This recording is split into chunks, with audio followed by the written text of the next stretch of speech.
नमस्कार मंडळी, क्रिशवीज व्लॉग या आपल्या चॅनलमध्ये आपणा सर्वांचं अगदी मनापासून स्वागत आहे. वयाच्या 60नंतर शरीरातील रक्तप्रवाह बिघडल्यामुळे पडण्याचा धोका तिपटीने वाढत असतो.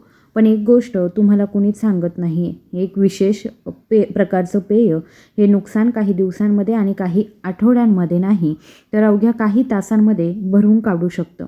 हे पेय प्यायल्यानंतर 24 तासांच्या आत तुमच्या पायांच्या नसांमध्ये नक्की काय घडतं हे मी तुम्हाला सांगणार आहे. तुम्हाला जाणवेल की पायांमध्ये ती उबदार भावना परत येते, मुंग्या येणं थांबतंय आणि मी अशा 10 पेयांची यादी जाहीर केली आहे, जी आपण 10व्या क्रमांकापासून पहिल्या क्रमांकापर्यंत पाहणार आहोत. यामुळे तुम्हाला नक्की कळेल की कोणतं पेय खरंच काम करतं आणि कोणतं अगदीच कुचकामी आहे.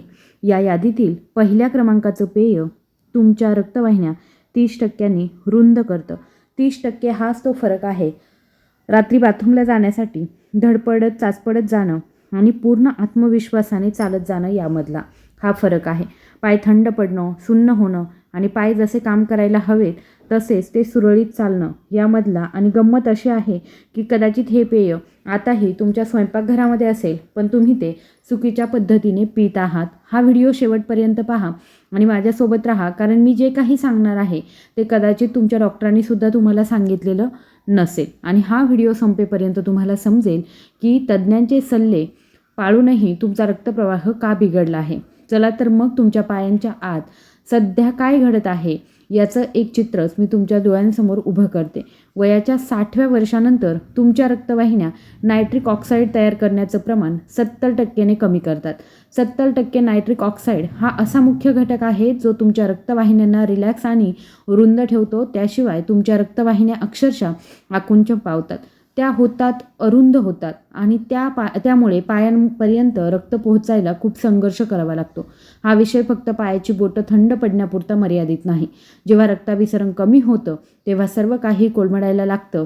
तुमच्या स्नायूंना ऑक्सिजन मिळत नाही, शरीरातील टाकाऊ पदार्थ तिथेच साचून राहतात, नसांना होणारी दुखापत वाढू लागते आणि मला सर्वात जास्त भीती कशाची वाटते माहिती आहे? त्या अरुंद झालेल्या नसांमध्ये छोटे छोटे रक्ताचे, ज्याला आपण मायक्रोक्लॉट्स म्हणतो, ते तयार होऊ लागतात. तुम्ही ते उघड्या डोळ्यांनी पाहू शकत नाही, तुम्हाला ते जाणवतही नाहीत, पण ते तिथे असतात आणि दिवसेंदिवस ते वाढत असतात.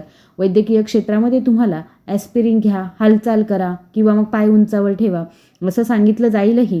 आणि हो, या गोष्टींनी थोडाफार फरक पडेलही, पण त्या फक्त लक्षणांवर काम करत असतात. त्या मूळ कारणावरती म्हणजे तुमच्या शरीरामध्ये कमी होत चाललेल्या नायट्रिक ऑक्साईडच्या उत्पादनावर काम करत नाहीत. आणि हे जे नुकसान होतं आहे ते काही कायमस्वरूपी नाही, ते आपण पूर्ववत करू शकतो, रिकवर करू शकतो. पण पेयांच्या यादीकडे वळण्याआधी तुम्हाला त्यामागचं विज्ञान समजून घ्यावं लागेल. ही गोष्ट सगळंच बदलून टाकते. काही विशिष्ट पेय तुमच्या शरीराला पुन्हा नायट्रिक ऑक्साईड तयार करण्यास भाग पाडतात. हे काही जादूने होत नाही, तर हे मूळ बायोकेमिस्ट्री आहे, जे 3000हून अधिक क्लिनिकल अभ्यासांमध्ये सिद्ध झालं आहे. तुमचं शरीर या पेयांमधील विशिष्ट घटकांचं रूपांतर नायट्रिक ऑक्साईडमध्ये करतं आणि जेव्हा नायट्रिक ऑक्साईडचा पूर तुमच्या सिस्टीममध्ये येतो तेव्हा तुमच्या रक्तवाहिन्या काही मिनिटांमध्येच मोकळ्या होत असतात. मी इथे व्हॅसोडायलेशनबद्दल बोलतीये. हा एक फॅन्सी शब्द आहे. त्याचा सोपा अर्थ असा की तुमच्या रक्तवाहिन्या एखाद्या अरुंद गल्लीसारख्या बंद राहण्याऐवजी एखाद्या महामार्गासारख्या उंच आणि मोकळ्या होतात. जेव्हा हे घडतं तेव्हा एका दिवसामध्ये तुमच्या पायांकडे होणारा रक्तपुरवठा 40 ते 60% वाढू शकतो. तुम्हाला ते लगेच जाणवेल. पायांवरचा जडपणा कमी होईल, पेटके येणं थांबेल, तुमचे पाय उबदार होतील आणि काही आठवड्यांमध्ये खरी रिकव्हरी सुरू होईल.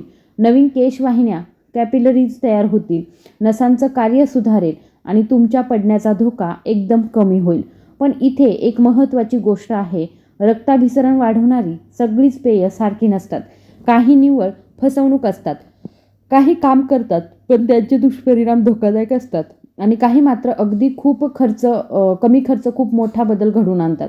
मी या विषयावरील संशोधनाचा अभ्यास करणाऱ्या व्हॅस्क्युलर सर्जनशी चर्चा केली आहे आणि आता मी तुमच्याशी या 10 पेयांची यादी घेऊन आली आहे.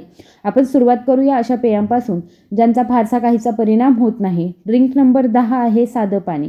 हो, तुम्हाला पाण्याची गरज आहे. डिहायड्रेशनमुळे रक्त घट्ट होतं, ज्यामुळे रक्ताभिसरण मंदावतं. पण सत्य हे आहे की वयाच्या साठीनंतर केवळ पाणी पिल्याने रक्ताभिसरणात फारसा फरक पडत नाही.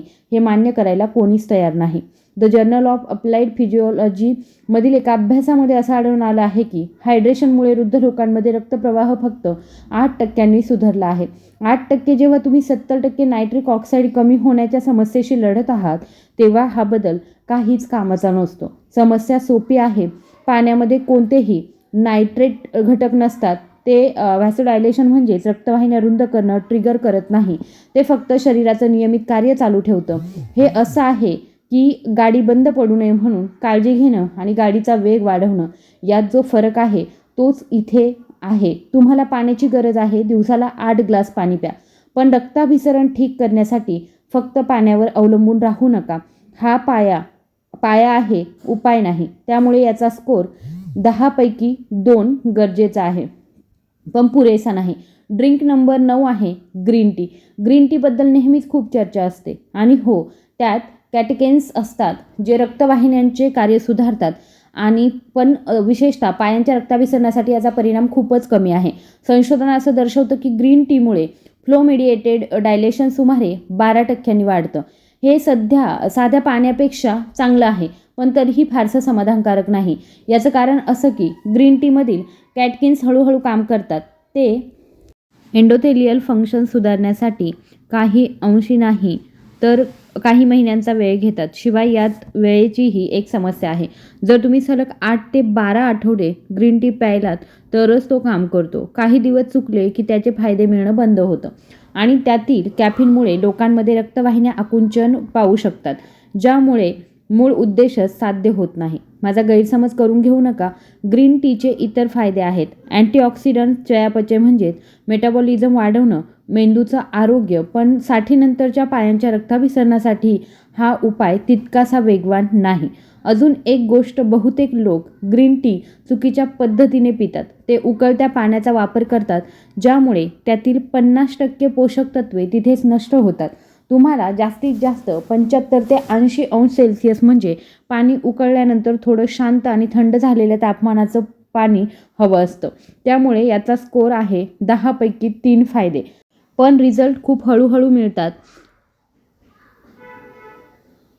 ड्रिंक नंबर 8 आहे चेरीचा रस. Cherry juice. आता आपण थोडं मुद्द्यावर येऊया. आंबट चेरीच्या रसामध्ये अँथोसायनिन्स असतात जे रक्तवाहिन्यांचा कडकपणा कमी करतात. अमेरिकन जर्नल ऑफ क्लिनिकल न्यूट्रिशनमधील एका अभ्यासामध्ये असं आढळलं आहे की 12 आठवड्यानंतर चेरीच्या रसामुळे रक्तप्रवाह 18% सुधारला. हे काही वाईट नाही.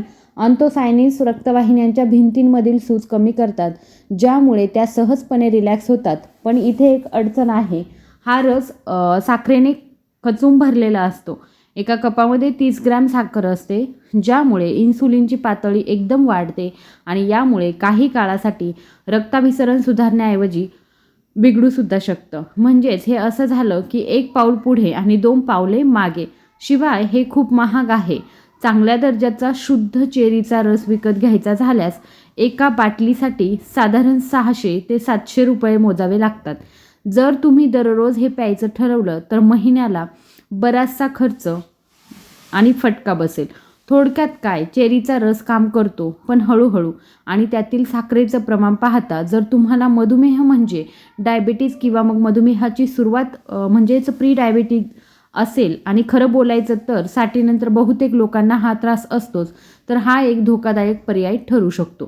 तरीही जर तुम्हाला हे घ्यायचंच असेल तर त्यात पाणी मिसळा. 1 भाग ज्यूस आणि 3 भाग पाणी. आणि रक्तातील साखरेचा त्रास होऊ नये म्हणून फक्त सकाळीच प्या. स्कोर 10 पैकी 4 काम करतो, पण तोटेसुद्धा आहेत. ड्रिंक नंबर 7 डाळिंबाचा रस. डाळिंबाचा रस हा चेरीच्या रसापेक्षा जास्त शक्तिशाली आहे. यात प्युनिक अलिगन्स असतात. हे असे सुपर अँटीऑक्सिडंट्स आहेत जे तुमच्या शरीरातील नायट्रिक ऑक्साईडचं रक्षण करतात, जेणेकरून ते लवकर नष्ट होणार नाही. संशोधन काय सांगतं ते पहा. डाळिंबाच्या रसामुळे वृद्ध लोकांमध्ये 4 आठवड्यानंतर रक्तप्रवाह 22% वाढला. हे खूप महत्त्वाचं आहे. एका अभ्यासामध्ये तर असं दिसलं आहे की यामुळे रक्तवाहिन्यांमधील साचलेला मळ एका वर्षामध्ये 30% कमी झाला. यामागची पद्धत खूप हुशारीची आहे. फक्त नवीन नायट्रिक ऑक्साईड तयार करण्याऐवजी डाळिंबाचा रस तुमच्याकडे असलेल्या नायट्रिक ऑक्साईडला वाचवतो, फ्री रॅडिकल्सपासून त्याचं रक्षण करतो, पण पुन्हा आपल्याला साखरेच्या समस्येचा सामना करावा लागतो. डाळिंबाच्या रसामध्ये चेरीपेक्षाही जास्त साखर असते. एका कपमध्ये 32 ग्रॅम आणि शुद्ध ज्यूस विकत घेणं खूप महाग पडू शकतं. पॅकेज बाटलीसाठी तुम्हाला साधारण 1000 ते 1200 रुपये मोजावे लागू शकतात. माझं मत विचाराल तर जर तुम्हाला परवडत असेल आणि साखर पचत असेल तर डाळिंबाचा रस चांगला आहे. पण या यादीत पुढे काही असे पर्याय आहेत जे याच्या कितीतरी पट जास्त चांगले आहेत. तरीही तुम्ही हा वापरणार असाल तर साखरेचा पाक नसलेला शुद्ध ज्यूस घ्या आणि पुन्हा सांगते त्या भरपूर पाणी मिसळून प्या. स्कोअर 10 पैकी 5 प्रभावी पण महाग आणि साखरेने भरलेला आहे. ड्रिंक नंबर 6 आहे कोको ड्रिंक्स. अस्सल कोको पावडरपासून बनवलेले डार्क चॉकलेट ड्रिंक हे रक्ताभिसरण वाढवण्यासाठी एक फायदेशीर आणि उत्तम उपाय आहे. कोकोमधील फॅलॉन्स नायट्रिक ऑक्साईडचं उत्पादन मोठ्या प्रमाणामध्ये वाढवतात. 42 अभ्यासांच्या एका मेटानालिसिसमध्ये असे आढळले आहे की रक्तप्रवाह सरासरी 24% वाढतो आणि विशेष गोष्ट म्हणजे हे प्यायल्याच्या 2 तासाच्या आत त्याचा परिणामसुद्धा सुरू होतो. तुम्हाला ते जाणवतं, तुमचे पाय उबदार होतात, मुंग्या येणं कमी होतं. हे खरंच घडतं, पण तुम्हाला हे योग्य पद्धतीने करावं लागेल. मी इथे बाजारात मिळणाऱ्या साखरेने भरलेल्या हॉट चॉकलेटच्या पाकिटांबद्दल बोलत नाही आहे. मी गरम पाणी किंवा मग दुधात मिसळलेल्या शुद्ध गोडवा नसलेल्या अनस्वीटेड कोको पावडरबद्दल बोलत आहे. याचा योग्य डोस म्हणजे दिवसाला 20 ते 30 ग्रॅम कोको पावडर. यामुळे तुम्हाला सुमारे 500 ते 700 मिलीग्रॅम फ्लेवनॉल मिळतात, जे उपचारासाठी आवश्यक आहेत. याची एकच बाजू वाईट आहे, ती म्हणजे गोडव्याशिवाय याची चव खूप कडू लागते आणि तुम्ही त्यात साखर किंवा मध घालतात तर पुन्हा आपण ज्यूसच्या बाबतीत होतो तिथेच अडकतो. यावर माझा उपाय थोड्या प्रमाणामध्ये स्टिविया किंवा मग नैसर्गिक गोडवा वापरा. रक्तातील साखर न वाढवता तुम्हाला रक्ताभिसरणाचे फायदे मिळतील. स्कोअर 10 पैकी 6. योग्यरित्या त्या बनवल्यास अत्यंत प्रभावी. नंबर 5 वरचा आहे कलिंगडाचा रस. आता आपण टॉप 5 मध्ये आलेलो आहोत आणि कलिंगडाचा रस म्हणजे नायट्रिक ऑक्साईडचं पॉवर हाऊस आहे आणि त्याचं कारण म्हणजे याच्यामध्ये एल सिट्रोलिन ठासून भरलेलं असतं. एल सिट्रोलिन हे एक अमिनो ॲसिड आहे ज्याचं रूपांतर तुमचं शरीर थेट नायट्रिक ऑक्साईडमध्ये करतं आणि इतर कोणत्याही अन्नापेक्षा कलिंगडामध्ये हे जास्तीत जास्त प्रमाणामध्ये असतं. एका मोठ्या ग्लास ज्यूसमधून तुम्हाला सुमारे 1000 मिलीग्रॅम एल सिट्रियन मिळते. अभ्यास दर्शवतात की कलिंगडाच्या रसामुळे 6 आठवड्यानंतर रक्तवाहिन्यांच्या कार्यामध्ये 28% सुधारणा झाली. यामुळे रक्तदाब देखील लक्षणीयरित्या कमी झाला आणि नसांचा कडकपणा कमी झाला. विशेषतः पायांच्या रक्ताभिसरणावर याचा परिणाम थक्क करणारा आहे. हे प्यायल्यानंतर 3 तासांच्या आत पाय उबदार झाल्याचे लोक सांगतात. पायांमधील जडपणा आणि वेदना आठवडाभरात कमी होतात आणि इतर फळांच्या रसांप्रमाणे नाही तर कलिंगडामध्ये साखरेचा भार कमी असतो. हो, त्यात साखर आहे, पण त्यातील भरपूर पाणी आणि फायबरमुळे ती बॅलन्स होते. समस्या फक्त उपलब्धतेची आहे. ताज्या कलिंगडाचा रस फक्त उन्हाळ्यात मिळणं सोपं आहे. जोपर्यंत तुम्ही वर्षभर अख्खं कलिंगड विकत घेत नाही आणि ऑफ सीझनमध्ये ते महाग आणि गैरसोयीचं ठरतं. पण जर तुम्हाला हे मिळत असेल तर कलिंगडाचा रस हे निसंशयपणे टॉप 5 रक्ताभिसरण पेयांपैकी एक आहे. स्कोअर 10 पैकी 7. उत्तम रिझल्ट्स पण उपलब्धता मर्यादित असते. ड्रिंक नंबर 4 आहे जास्वंदाचा चहा. इथे एक असा चहा आहे ज्याबद्दल कोणीच बोलत नाही.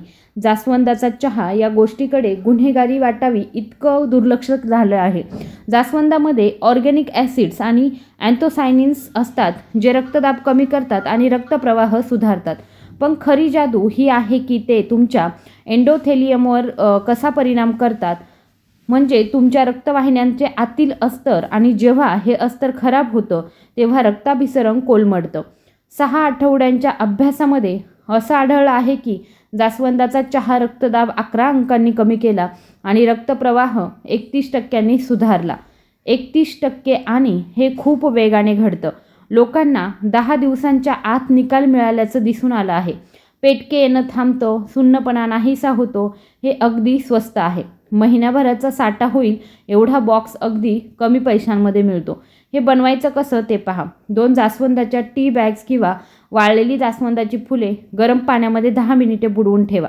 दिवसातून 2दा सकाळी आणि संध्याकाळी हे प्या. याची चव आंबट असते, जवळपास आपल्याला करवंदासारखी किंवा मग क्रॅनबेरीसारखी. जर तुम्हाला गोडवा हवा असेल तर त्यात चिमूटभर स्टिविया टाका.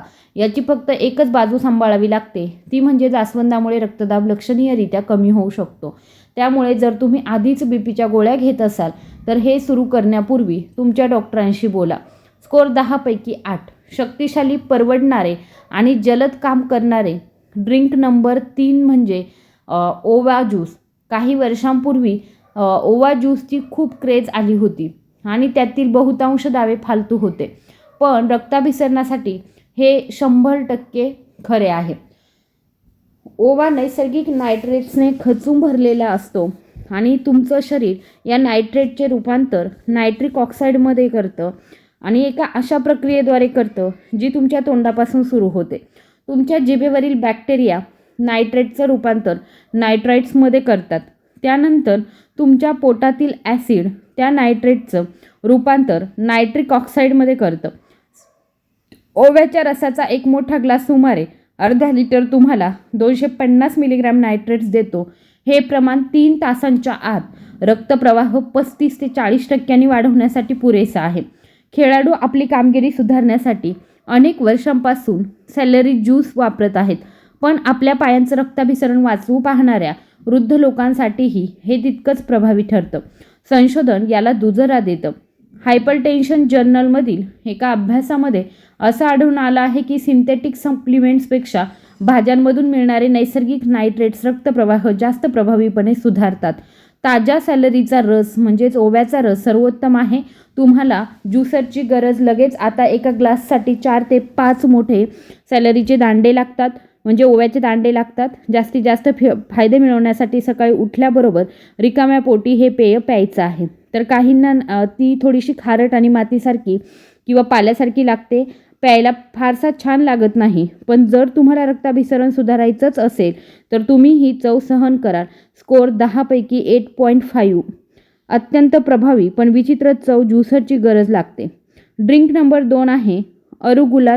ही परदेशी पालेभाजी आहे जी आता मोठ्या शहरांमध्ये मिळते. ही पृथ्वीवरील आहारातील नायट्रेटचा सर्वात मोठा स्रोत आहे आणि त्याचबरोबर नायट्रेटच्या बाबतीत ही भाजी कोणत्याही भाजीला मागे टाकते. 2 कप अरुगुला सुमारे 480 मिलीग्रॅम नायट्रेट्स असतात. हे प्रमाण खूप जास्त आहे. तिखट चव लपवण्यासाठी ही फळांसोबत त्याची स्मूदी बनवता येते. तेव्हा तुम्ही रक्ताभिसरणासाठी एक सुपर चार्जर तयार करता. अभ्यास दर्शवतात की नायट्रेटची समृद्ध असलेल्या हिरव्या पालेभाज्या दररोज खाल्ल्यानंतर 2 आठवड्यांमध्ये रक्तप्रवाह 42% सुधारतो. 42%. माझी रेसिपी अशी आहे: 2 कप अरुगुला, 1 कप ब्लूबेरीज किंवा काळी द्राक्ष, अर्धे केळ, 1 कप बदामाचं दूध, गोडवा नसलेलं, हे सर्व एकत्र करून स्मूदी बनवा. बनवल्याबरोबर लगेच प्या, कारण ब्लेंड केल्यानंतर नायट्रेट्स वेगाने कमी होतात. पायांच्या रक्ताभिसरणावर याचा परिणाम डोळ्यांमध्ये भरण्यासारखा असतो. आठवडाभरामध्ये लोक सांगतात की पेटके येणं खूप कमी झालं आहे, पाय उबदार झाले आहेत आणि चालण्याची क्षमता वाढली आहे आणि त्याचबरोबर त्वचेचा रंग आणि पोत यामध्ये सुधारणा दिसून येते. हे नंबर 1 नसण्याचं एकमेव कारण म्हणजे व्यवहार्यता. प्रॅक्टिकली प्रत्येकाला दररोज हिरवी स्मूदी प्यायची इच्छा नसते. यासाठी तयारी करावी लागते. तुम्हाला नियमितपणे ताजी अरुगुला भाजी आणावी लागेल. पण जर तुम्ही हे मनावर घेतलं तर रक्ताभिसरणासाठीच्या बहुतांश औषधांपेक्षा हे जास्त चांगलं काम करतं. स्कोअर 10 पैकी 9. अत्यंत शक्तिशाली, रोजच्या तयारीची गरज आहे. ड्रिंक नंबर 1 वरती आहे बीटचा ज्यूस. आणि आता रक्ताभिसरण पेयांच्या अनभिषिक्त राजा बीटचा रस. बीटमध्ये पिण्यायोग्य स्वरूपामध्ये आहारीय नायट्रेट्स प्रमाण सर्वात जास्त असतं. 1 ग्लास 250 मिली रसातून 300 ते 400 मिलीग्रॅम नायट्रेट्स मिळतात. तुमचं शरीर या नायट्रेटचं रूपांतर नायट्रिक ऑक्साईडमध्ये अत्यंत वेगाने आणि कार्यक्षमतेने करतं. 2 ते 3 तासांच्या आत रक्तप्रवाह 30 ते 50% वाढतो. रक्तदाब मोजमापे आणि रक्तवाहिन्यांची तपासणी करून अभ्यासांनी हे सिद्ध केलं आहे की बीटचा रस खऱ्या अर्थाने खास कशामुळे ठरतो तर तो वेगाने काम करतो आणि त्याचे परिणामही टिकून राहतात. काही पेय तुम्हाला तात्पुरता बूस्ट देतात, पण बीटचा रस रक्तवाहिन्यांच्या कार्यामध्ये कायमस्वरूपी सुधारणा घडवून आणतो. जर्नल ऑफ अप्लाइड फिजिओलॉजीमधील एका ऐतिहासिक अभ्यासामध्ये असं आढळलं आहे की ज्या वृद्ध लोकांनी 15 दिवस दररोज बीटचा रस प्यायला त्यांच्या पायांच्या रक्तप्रवाहामध्ये 45% सुधारणा झाली.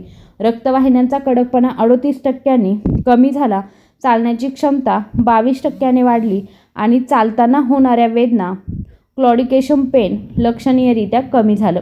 काही तासांतच पाय उबदार झाल्याचं लोक सांगतात. काही दिवसात पेटके येणं थांबतं आणि 2 आठवड्यांमध्ये हा फरक तुमचं आयुष्य बदलून टाकणारा असतो. हे योग्यरित्या कसं वापरावं ते पहा. दररोज सकाळी रिकाम्या पोटी 1 ग्लास शुद्ध बीटचा रस प्या. हे खूप महत्त्वाचं आहे. रिकाम्या पोटी घेतल्यास जास्तीत जास्त फायदा होतो. कोणतेही एक्स्ट्रा घटक नसलेला फक्त बीटचा रस असलेलं शुद्ध ज्यूस घ्या किंवा मग घरी बनवा. आजकाल बहुतेक दुकानांमध्ये किंवा ज्यूस सेंटरमध्ये हा सहज मिळतो. जर तुमच्याकडे ज्यूसर असेल तर तुम्ही स्वतः बनवू शकता. 1 ग्लास रसासाठी साधारण 4 मध्यम आकाराचे बीट लागतात. याची चव मातीसारखी आणि गोड असते. काहींना ती खूप आवडते, बाकीचे लोक ती सहन करतात कारण त्याचे परिणाम खूप भारी असतात. एक सावधगिरीचा इशारा, तुमची लघवी गुलाबी रंगाची होऊ शकते. घाबरू नका, हे पूर्णपणे निरुपद्रवी आहेत. याला बिटोरिया म्हणतात आणि ते 10 ते 15% लोकांमध्ये घडते. दुसरा इशारा, बीटमध्ये जे घटक असतात त्यामुळे जर तुम्हाला मूतखड्याचा इतिहास असेल तर हे सुरू करण्यापूर्वी डॉक्टरांचा सल्ला नक्की घ्या. पण वयाच्या साठीनंतर ज्यांना पायांच्या रक्ताभिसरणाचा त्रास होतोय अशा बहुसंख्य लोकांसाठी बीटचा रस हा सर्वात प्रभावी पेय आहे. स्कोर 10 पैकी 10. जास्तीत जास्त परिणाम सिद्ध झालेले रिझल्ट्स आणि खिशाला परवडणारे. आता हे नक्की कसं अंमलात आणायचं तर मी ते तुम्हाला सांगते. दररोज सकाळी बीटच्या रसाने सुरुवात करा. 1 मोठा ग्लास रिकाम्या पोटी हा तुमचा पाया किंवा फाउंडेशन आहे. दुपारी जर तुम्हाला अजून लवकर रिझल्ट हवे असतील तर जास्वंदाचा चहा किंवा मग ओवा ज्यूस ॲड करा. तुम्हाला दोन्हीची गरज नाही तर एक निवडा आणि त्यात सातत्य ठेवा. जर तुम्हाला जास्तीत जास्त प्रभाव हवा असेल तर आठवड्यातून 3 ते 4 वेळा अरुगुला स्मूदीचा किंवा मग हिरव्या पालेभाज्यांच्या स्मूदीचा समावेश करा. अवघ्या 3 दिवसांमध्ये तुम्हाला पाय उबदार झाल्याचं जाणवेल आणि 2 आठवड्यांमध्ये तुम्हाला चालण्याच्या क्षमतेमध्ये सुधारणा झालेली दिसेल आणि पडण्याचा धोकासुद्धा कमी होईल. महिनाभरात तुमचं रक्ताभिसरण इतकं सुधारलेलं असेल की पुढच्या चेकअपच्या वेळी तुमचे डॉक्टरसुद्धा चकित होतील. पण सातत्य हेच सर्व काही आहे. तुम्ही 3 दिवस बीटचा रस प्यायलात आणि कायमस्वरूपी निकालाची अपेक्षा करीत असाल तर तसं होणार नाही. जसं तुम्ही रोज दात घासता, जसं तुम्ही रोजची औषधं रोज घेता, त्याच पद्धतीने तुम्हाला हे सुद्धा रोज करायचं आहे. तुम्हाला ही माहिती कशी वाटली कमेंट बॉक्समध्ये नक्की कळवा. व्हिडिओ जर आवडला असेल तर आपल्या चॅनलला सबस्क्राईब करायला विसरू नका. धन्यवाद.